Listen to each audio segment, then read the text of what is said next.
Have you ever stopped to properly look at the coins in your purse? They're not just bits of metal we use to buy a cup of tea or a newspaper. Oh no, they are so much more than that. Each coin is a tiny time capsule, a miniature piece of history you can hold in the palm of your hand.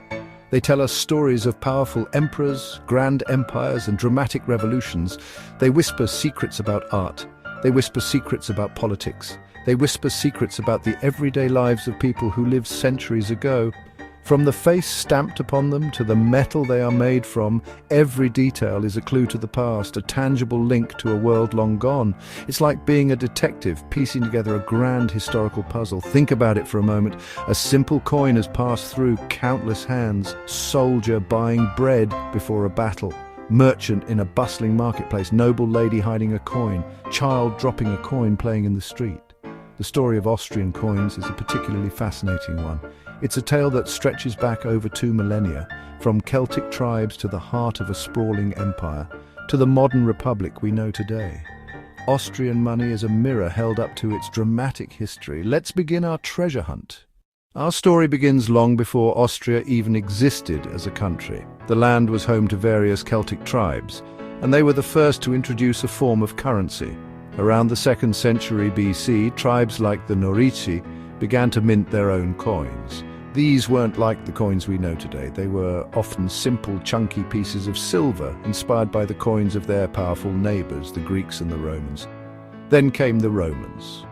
Around 15 BC, the Roman Empire expanded and absorbed the region into its vast territories.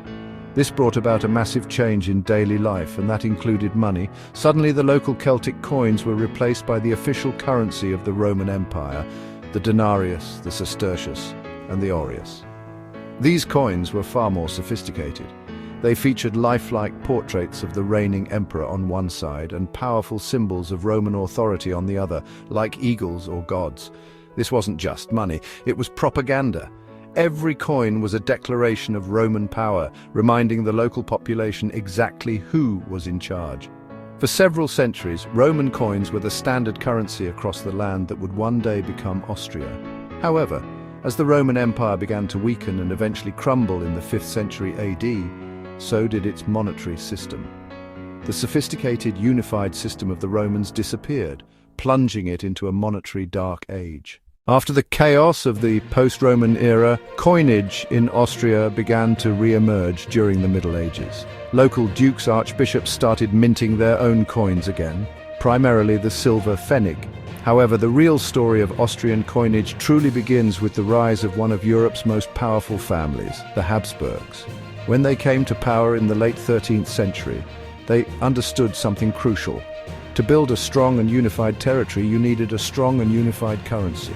Control the money and you control the state. It was a lesson they took to heart, and it would define Austrian history for the next 600 years.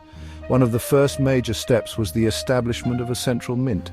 Duke Rudolf IV established the Vienna Mint, or Münze Wien. This was a game changer.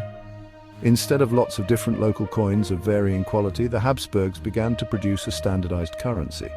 This made trade much simpler and helped to consolidate their power. The Habsburgs were also blessed with incredible natural resources.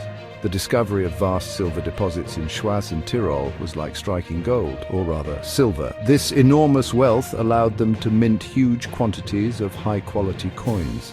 The most famous of these was the Guldengroschen, first minted in 1486, a large, heavy silver coin designed to have the same value as a gold gulden. It was a sensation. For the first time, a silver coin had the prestige and value of gold, and it was decorated with a stunningly realistic portrait of Archduke Sigismund. This set a new standard for coin design and technology across Europe. Austrian coinage became a true art form, turning Habsburg coins into some of the most influential and recognizable currencies of their time, laying the foundation for a truly global monetary presence. If there is one Austrian coin that everyone should know, it is the magnificent Maria Theresa Thaler. This large silver coin is more than just a piece of currency, it's a global phenomenon. First minted in 1741, it bears the portrait of Maria Theresa. She was one of the most powerful women in European history, a ruler who fought wars and enacted major reforms. The coin reflected her strength and influence. It was beautifully designed with a commanding portrait on one side and the imperial double-headed eagle on the other. Its consistency and trustworthiness set it apart. While rulers debased currency to pay for wars, the thaler kept a silver purity of 0.833 fineness. Merchants loved it. They knew it was worth its weight in silver wherever they were.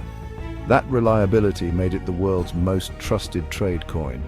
It traveled far beyond the Habsburg borders, becoming the preferred currency across the Middle East, Africa, and parts of Asia for over 2 centuries. Its global journey is astonishing. In Ethiopia, it was an official currency for years. In the Arabian Peninsula, it bought everything from coffee to camels, and silversmiths even made jewelry from its design. After Maria Theresa's death in 1780, the Vienna Mint kept producing the thaler dated 1780. That preserved its acceptance in foreign markets. For 200 years, millions were minted bearing 1780. The thaler's legacy is immense. It showed the power of a stable currency on a global scale. It stands as a symbol of global trade and imperial power, a single coin that tells the story of an empress, an empire, and a currency that conquered the world through trust. The 19th and early 20th centuries were a time of tremendous upheaval for Austria. Its coins tell this turbulent story with remarkable clarity.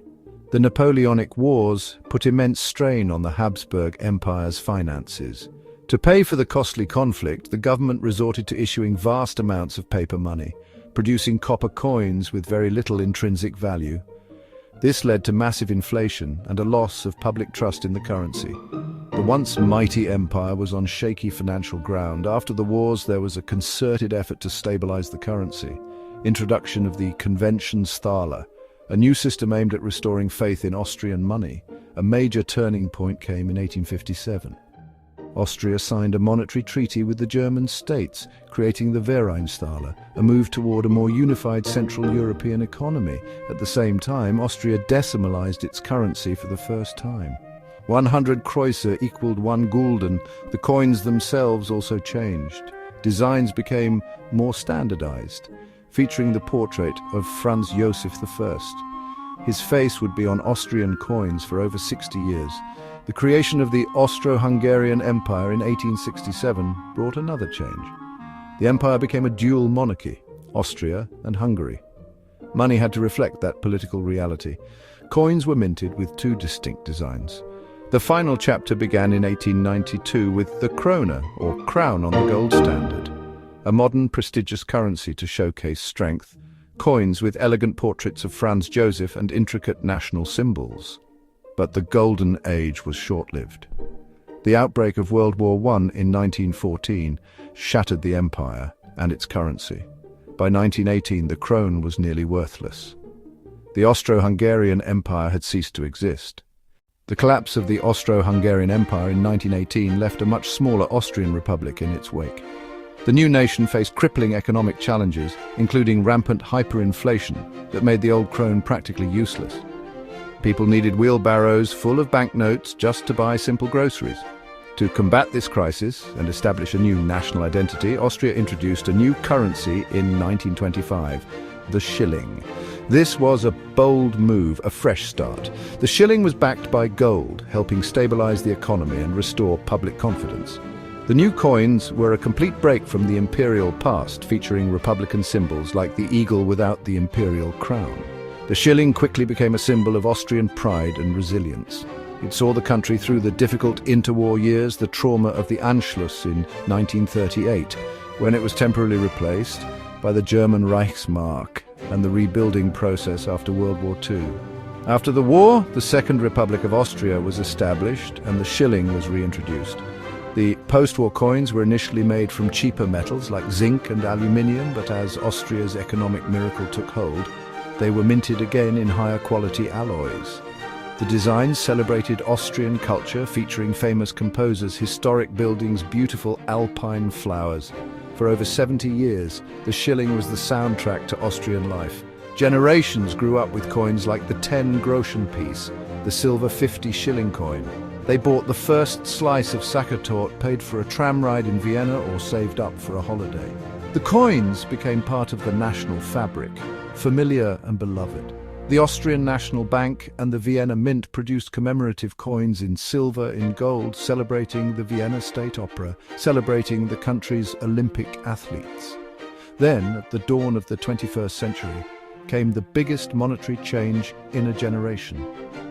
On January 1, 2002, Austria, along with 11 other European nations, adopted the euro. The beloved schilling was retired and Austrians exchanged their familiar coins and banknotes for the new shared European currency. It was a bittersweet moment.